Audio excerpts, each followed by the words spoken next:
बिस्मिल्लाहिर्रहमानिर्रहीम।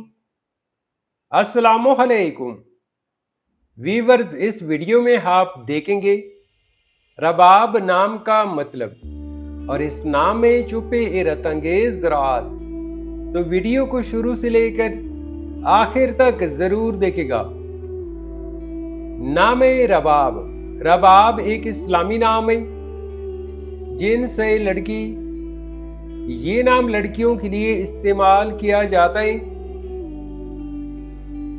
रबाब नाम उर्दू में 4 हरूफ और एक लफ्ज पर मुश्तमिल है, जबकि इंग्लिश में सिर्फ की तादाद 5 है। रबाब नाम की इब्तिदाई तारीख अरबी जुबान से निकलती है। रबाब एक खूबसूरत और बाबरकत नाम है। रबाब एक सवाबिया का नाम है। रबाब नाम का मतलब है सारंगी की मानिंद एक बाजा, सफेद बादल और मक्का मुकरमा के करीब एक जगह का नाम। तो व्यूअर्स, ये थी आज की video.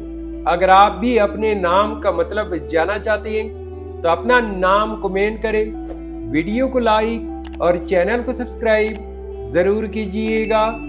Thanks for watching my YouTube channel.